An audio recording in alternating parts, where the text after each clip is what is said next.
Padmashri award దక్కడంపై Mandakrishna Madiga సంతోషం వ్యక్తం చేశారు. ఉద్యమకారుని గుర్తించిన మోడీకి కృతజ్ఞతలు తెలిపారు. కులంతో మతంతో సంబంధం లేకుండా ఉద్యమాలు చేశానని ఈ సందర్భంగా మందకృష్ణ గుర్తు చేశారు. పేదరికం, ఆకలి బాధలు, పూరిగుడిసలే తన ఉద్యమాలకు స్ఫూర్తి అని చెబుతున్న మందకృష్ణ మాదిగతో మా ప్రతినిధి Sagar face to face. Mandakrishna గారికి కేంద్రం పద్మశ్రీ అవార్డు ప్రకటించింది. ఈ సందర్భంగా మందకృష్ణ గారు ఉన్నారు, మనం మాట్లాడే ప్రయత్నం చేద్దాం. అన్న చెప్పండి, ఈ అవార్డును ఎట్లా చూస్తారు మీరు? మొదట మీకు కంగ్రాచులేషన్స్ మా తరపున. థ్యాంక్ యూ తమ్ముడు. ఎట్లా చూస్తారు ఈ అవార్డు? కంగ్రాచులేషన్ చెప్పినందుకు నా తమ్ముడికి నేను ధన్యవాదాలు చెప్తున్నా.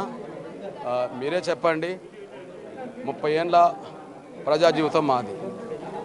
ఎప్పుడు ఏ అంశం మీద మాట్లాడినా న్యాయం కోసమే మాట్లాడాం. ఏ సందర్భంలో ఉద్యమాలు చేసినా ప్రజల కోసమే ఉద్యమాలు చేశాం. కులంతో మతంతో సంబంధం లేకుండా ఫలితాలు సాధించి పెట్టినాం. అంటే తెలుగు నేల మీద దక్షిణాది రాష్ట్రాల్లో ప్రజా ఉద్యమాలు నిర్మించి కులంతో మతంతో సంబంధం లేకుండా ఫలితాలు సాధించి పెట్టడంలో ఎంఆర్పిఎస్ ప్రధాన పాత్ర పోషించింది. అది మీ అందరికీ తెలుసు, మీరందరూ చిన్నప్పటి నుండి కూడా చూస్తూనే ఉన్నారు కదా. అయితే ఇప్పుడు ఈ గుర్తింపు గౌరవం వచ్చేసింది. పనిచేసేటోళ్ళు, న్యాయం కోసం పనిచేసేటోళ్ళు ఉన్నారు, కానీ ఇంతవరకు గుర్తించడం లేరు కదా. ఆ గుర్తించే మనస్తత్వమే కింది వర్గాల కోసం పనిచేసే ఆలోచన ఉన్న వాళ్ళను, పనిచేస్తున్న వాళ్ళను గుర్తించి వాళ్ళకు గౌరవం ఇవ్వాలి, వాళ్ళకు ప్రాధాన్యత ఇవ్వాలని చెప్పి అనుకోవడంలో గౌరవ ప్రధానమంత్రి నరేంద్ర మోడీ గారే మిగతా పాలకుల కంటే ముందు వరుసలో ఉన్నాడు అనే విషయం సాక్ష్యం. ఆయనకు నేను ప్రత్యేకంగా ధన్యవాదాలు చెప్తున్నాను. ఈ అవార్డు సందర్భంగా తెలంగాణ సమాజానికి మీరు ఏం సందేశం ఇస్తారండి? ఓకే, ఇది తెలంగాణ ప్రజలు, తెలుగు ప్రజలు, దక్షిణ రాష్ట్ర ప్రజలు వాళ్ళు అనునిత్యం ఎంఆర్పిఎస్ చేసే కార్యక్రమాలు చూస్తున్నారు.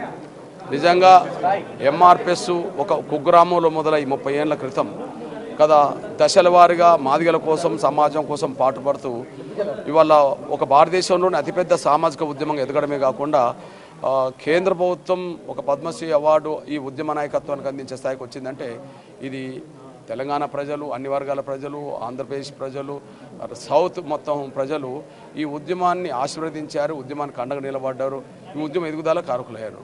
వాళ్ళు కూడా ఈ విషయం గమనిస్తుండ్రు. వాళ్ళ మనసులో కూడా ఒక ప్రజల కోసం పనిచేసే వ్యక్తికి, ఒక నాయకుడికి, ఒక ఉద్యమకాడికి ఈ అవార్డు రావడం మంచిది అన్నట్టుగానే సమాజంలో స్పందన వస్తుంది. అందుకు నేను ప్రజలందరికీ, తెలుగు ప్రజలందరికీ, సౌత్ ప్రజలందరికీ, దేశ ప్రజలందరికీ నేను ధన్యవాదాలు చెప్తున్నాను. మీ 3 దశాబ్దాల ఉద్యమానికి అసలు స్ఫూర్తి ఎవరన్నా? అనేక ఉద్యమాలు చేశారు, అనేక ఉద్యమాల ద్వారా మీరు సాధించారు కూడా. మీ ఉద్యమాలకు స్ఫూర్తి ఎవరు? మా స్ఫూర్తి మా కడుపులున్న పేగులు ఆకలి బాధలతో అల్లాడినాయి.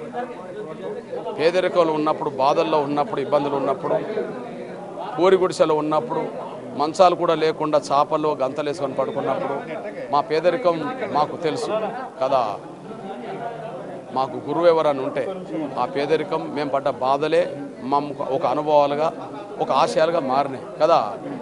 అందువల్ల మాకెవరో గురువు కాదు, మా పేదరికమే మా గురువు, ఆకలి బాధలు పడ్డమే మా గురువు.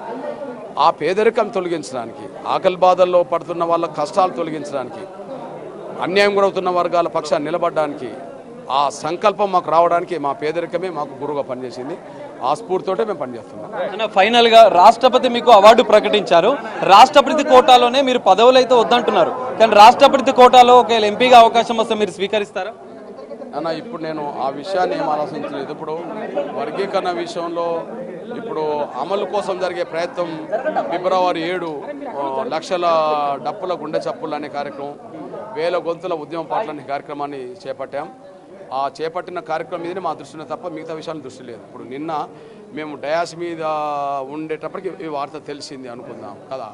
మేము ఆశించింది కాదు కదా, మేము ఎవరితో చెప్పించుకొని చేయించుకున్నది కూడా కాదు. అయితే గౌరవ నరేంద్ర మోడీ గారు ప్రత్యక్షంగా ఉద్యమాన్ని చూసిండు కాబట్టి కదా, ఉద్యమ ఆకాంక్ష చూశాడు కాబట్టి ఆయన మనసులో పడ్డదాన్ని అమలు చేయడంలో నిన్న బాధ్యత తీసుకున్నట్టుగా కనిపించింది. చూస్తున్నాం మనం. ఈ అవార్డు పట్ల ఆనందం వ్యక్తం చేస్తున్నాడు. సామాజిక ఉద్యమకారుడిగా తనకు ఈ గౌరవం దక్కడం పట్ల కూడా ఆయన మోడీకి కృతజ్ఞతలు తెలిపిన పరిస్థితి కూడా కనిపిస్తుంది.